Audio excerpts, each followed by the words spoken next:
पहला गुलाब। आभा एक कंपनी में एडिटर के तौर पर कार्यरत थी। अपनी भाग दौड़ भरी जिंदगी से बिल्कुल भी फुर्सत नहीं मिलता था। वह अपने लिए समय ही नहीं निकाल पाती थी। बहुत दिनों के बाद आज आभा ने छुट्टी ली है और सोचा है कि आज मैं अपने मन से समय बिताऊंगी। आभा नहा कर फ्रेश हो जाती है। आभा एक पुरानी किताब निकाल कर पढ़ने लगती है। अभी 2-4 पन्ने ही पलटे थे कि एक सुर्ख लाल रंग का गुलाब दिख जाता है। गुलाब देखकर आभा के मन में एक कसक सी उठती है कि काश एक बार। आभा के सामने 5-6 साल पहले का दृश्य घूमने लगता है। कॉलेज में एडमिशन लिए आभा को अभी 2 दिन ही हुए थे कि सीनियर लड़कों का एक ग्रुप 4 लड़कियों के सामने आ जाता है। उन लड़कियों में से एक आभा भी होती है। तभी एक लड़का कहता है आभा से कि आपका नाम प्लीज़। आभा झिझक जाती है। उसके मुंह से कुछ बोला नहीं जाता है। कैसे भी वो बोलती है कि जी आभा। उन सीनियर लड़कों का ग्रुप जोर जोर से हंसने लगता है। वो लड़का फिर कहता है कि क्या कहा आपने, एक बार फिर बताओ। इस बार आभा सहम सी जाती है, पर कैसे भी अब मुश्किल से हिम्मत जुटाकर कहती है आभा ठाकुर। फिर वह लड़का कहता है कि यह गुलाब लीजिए मेरे से और मुझे यह गुलाब देकर आई लव यू कहना है, यानी मुझे प्रपोज करना है। आभा एक मिडिल क्लास फैमिली से थी। बड़ी मुश्किल से उसने घर वालों को मनाकर कॉलेज में एडमिशन लिया था। उसने कभी सोचा भी नहीं था कि कॉलेज में उसके साथ ऐसा कुछ होगा। अगर घर वालों को पता चला कि कॉलेज में मेरे साथ ऐसा हुआ है तो वह मुझे कॉलेज में आने नहीं देंगे। यही सब सोच विचार में खोई हुई थी। तभी अचानक से भीड़ को चीरता हुआ एक साधारण सा स्मार्ट लड़का आता है और उन सीनियर्स के सामने खड़ा हो जाता है। उनसे वह गुलाब लेकर आभा के सामने घुटनों के बल होकर कहता है I love you, I love you. क्या आप मुझसे शादी करेंगी? मैं आपसे बहुत प्यार करता हूँ। आभा के पसीने छूटने लगे और उसने कभी जिंदगी में नहीं सोचा था कि कोई लड़का उसके सामने घुटनों के बल होकर कहेगा I love you, I love you.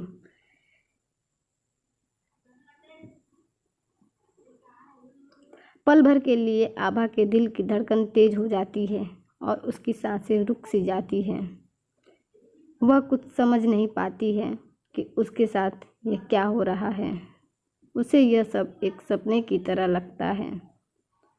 फिर वह लड़का उन सीनियर्स लड़कों के सामने खड़ा हो जाता है और कहता है कि अपनी बहन की शादी मुझसे कब कराओगे, बोलो। वह लड़के साधारण से लड़के के सामने कुछ नहीं बोलते हैं और चुपचाप वहाँ से चले जाते हैं। वह स्मार्ट लड़का भी वहाँ से कब गायब हो जाता है पता नहीं चलता। सारी लड़कियों की निगाहें उसी लड़के को ढूंढने लगती हैं, पर वह तो हवा के झोंके की तरह आया था और पल भर में गायब हो गया। दूसरे दिन आभा और उसकी सहेली सिया कॉलेज की कैंटीन में बैठी थी। तभी सिया कहती है कि वह देख तेरा दीवाना। आभा जैसे ही पलटती है तब तक वह लड़का उसकी टेबल पर आ जाता है और आते ही शुरू हो जाता है बोलना। वह कहता है उस दिन के लिए मुझे माफ़ कीजिएगा। मैं आपकी हालत देखकर डर गया था, इसलिए मुझे जो समझ में आया मैंने किया। मेरी बातों को दिल पर मत लीजिएगा। अगर आपको बुरा लगा हो तो मुझे माफ़ करना। मैं आपका दिल नहीं दुखाना चाहता था। आभा बस उसे देखे जा रही थी। तभी सिया पूछती है कि आपका नाम क्या है? तो वह कहता है समीर सिंह। और ठीक है, मैं आपसे कल बात करता हूँ, मुझे अभी कहीं जाना है। और वह तुरंत वहाँ से चला जाता है। पता नहीं उसे किस बात की जल्दी रहती थी हमेशा। फिर उसका कल कभी नहीं आया। उसने आभा के शांत दिल में हलचल सी मचा रखी थी। आभा दिन रात उसके बारे में सोचने लगी थी।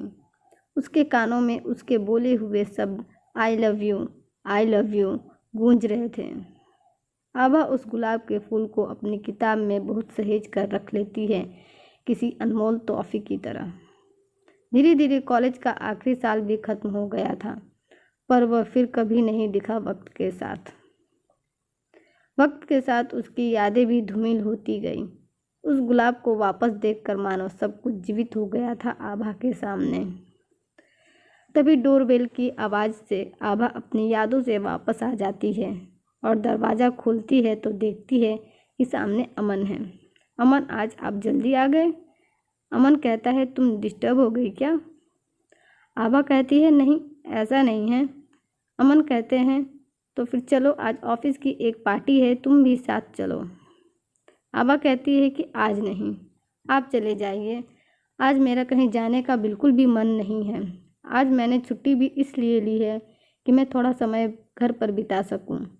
अमन कहते हैं, चलोगी तो मन भी बहल जाएगा और कुछ लोगों से जान पहचान भी हो जाएगी। अमन के बार बार कहने पर आभा मान जाती है और बेमन से तैयार हो जाती है। आभा उसी गुलाब के सुर्ख रंग की साड़ी पहनती है। आभा और अमन जैसे ही पार्टी में जाते हैं, आभा की नज़र स्टेज की तरफ खड़े एक शख्स पर टिक जाती है और वो उसकी तरफ खिंची चली जाती है। आभा उस शख्स को देखते हुए अपने कदम उसी ओर बढ़ाते जा रही थी। जैसे ही आभा स्टेज तक आती है, वो शख्स भी आभा की तरफ देखता है तो खुश हो जाता है और उत्साह से पूछता है कि अगर मैं गलत नहीं हूँ तो आप आभा ठाकुर हैं, राइट? आभा आज भी कॉलेज जाने वाली लड़की की तरह हकलाकर जवाब देती है, जी मैं आभा। और आप समीर है ना? समीर कहता है, बिल्कुल सही पहचाना आपने। समीर अपनी पत्नी विभा से कहता है कि इनसे मिलो, ये है आभा जिनके बारे में मैंने तुम्हें बताया है। आभा आज उन सभी सवालों के जवाब जानना चाहती थी जो वो कभी जान न पाई और मन ही मन में सोचने लगती है कि क्यों तुम वापस फिर कभी नहीं आए। ऐसा क्या हुआ जो तुम कभी दिखाई नहीं दिए?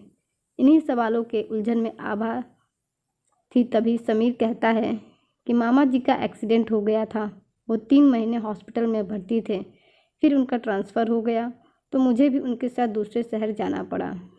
ये सब इतनी जल्दी हुआ कि कुछ समझ नहीं पाया। काश कहकर समीर अपनी अधूरी बात छोड़ देता है। आभा मन ही मन में सोचती है कि इस काश का मतलब मैं अच्छे से समझती हूँ समीर, नहीं तो आज मैं होती विभा की जगह। बहुत बार हम डर से अपने दिल की बात सामने वाले से नहीं बोल पाते हैं और वक्त दोबारा मौका भी नहीं देता है। अमन आभा को खोजते हुए आ जाते हैं और आभा को समीर से बात करता हुआ देख पूछते हैं कि आप पहले भी मिल चुके हैं क्या?